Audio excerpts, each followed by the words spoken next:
I'm in my mid-30s and I've been trying to build a muscle for over half of my life. I've also won multiple natural bodybuilding shows, and I want to share with you everything I've learned over the decades, what I wish I knew when I started, and what it took me to achieve the results that I've achieved. I'm going to give you the real honest insights that will help you maximize your physique's potential with whatever time that you have. And no, the problem isn't your metabolism or your lowering testosterone levels. If you want personal help with this, check out the program below this video. Firstly, we need to discuss what's actually realistic. When I was in my 20s and first started posting photos online, I used to get accused of using steroids semi-frequently, but it hasn't happened to me even once in the last 6 years. It's not because I've significantly regressed or people have unlocked new ways of building slabs of muscle, but as a sheer result of the increase in number of people posting on the internet. We only ever see the top 1% on our feeds, and the algorithms reward the extremes, what gets clicks and what gets likes. So our reality of what normal is becomes completely distorted. Nobody cares about the diet and training of the guy with the apparently average or mid physique. According to research, genetics play about a 50% role in the differences in muscle mass between people.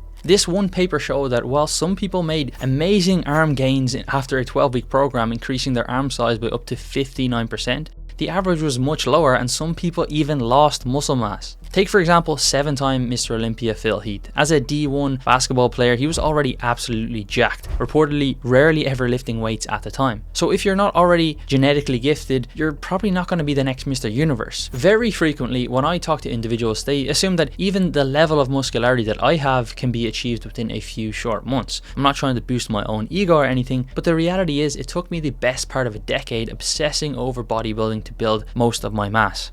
Now, it's impossible to know exactly how much muscle you can gain because of the genetic differences and your ability to be consistent and make muscle building a priority, but as a good rule of thumb, if you were doing everything right, you could look to probably gain about 20 pounds of muscle in your first year of consistent and progressive lifting. Then a 50% further reduction every year after that, so 10 pounds in year 2, 5 pounds in year 3, and so on.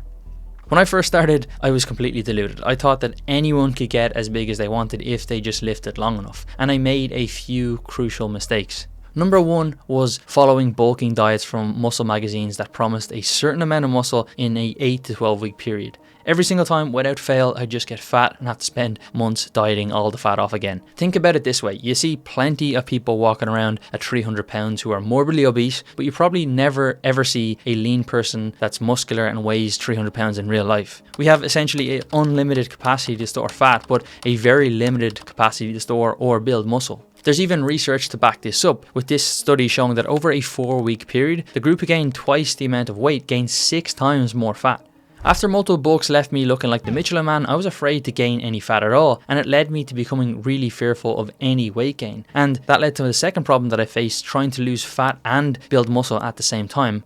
I hoped that I'd magically stay the same body weight but lose 10% body fat while also slabbing on layers of muscle. This is known as recomping.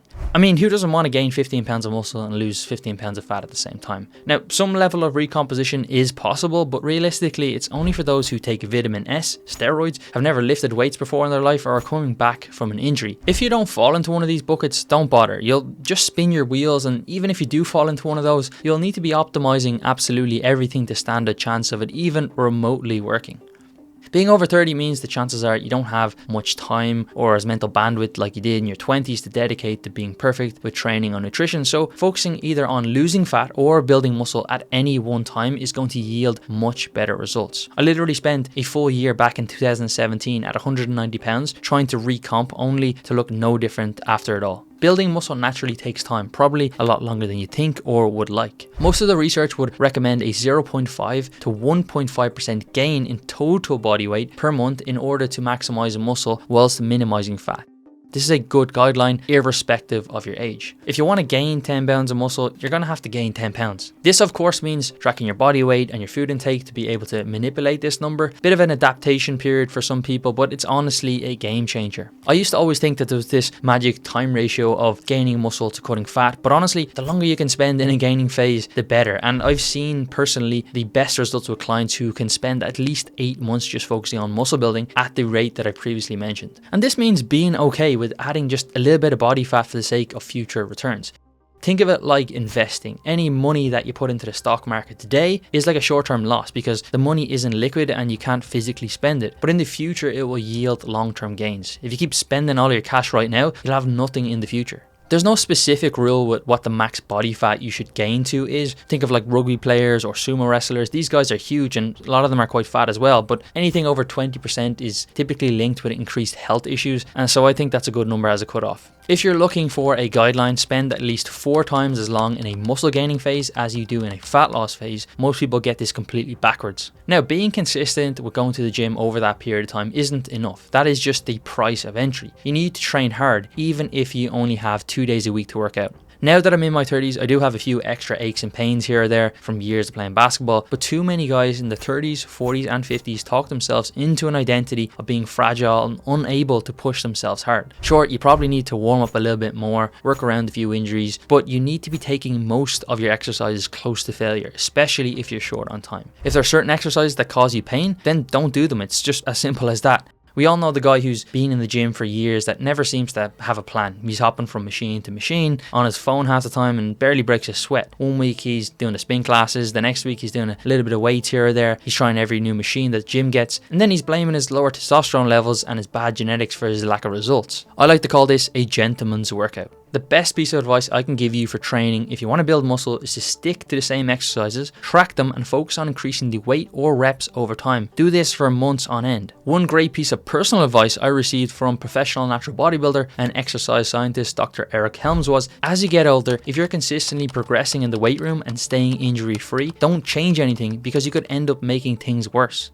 Don't try to do some crazy workouts you saw online or ones that you think are going to cause some sort of transient changes in your hormone levels. These are all pseudoscience. Follow basic compound movements that you can do without pain and focus on progressive overload. The exact exercise program you do is less important than you think. If you can get at least 8 sets per muscle group per week, you're going to get at least 80 to 90% of your potential gains, in my opinion. Just find something that you enjoy doing and you can be consistent with, because this is going to take time. And when you get older, naturally you have more responsibility, whether it's work or kids or family or travel, whatever it is, you're not going to have a lot of time. So personally, I think using some time-saving intensity techniques like supersets and drop sets are great tools here. I don't love home bodyweight stuff for building muscle. They're fine if you're just getting started or you want to just get some movement in, but they become really hard to progress over time.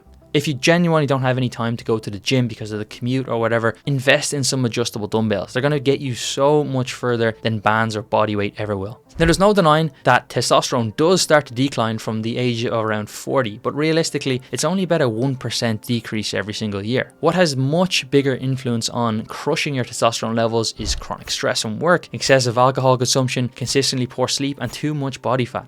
None of these are directly linked to age, but rather the lifestyle changes that you have as you get older, but you can't ignore their importance on how much they impact muscle building.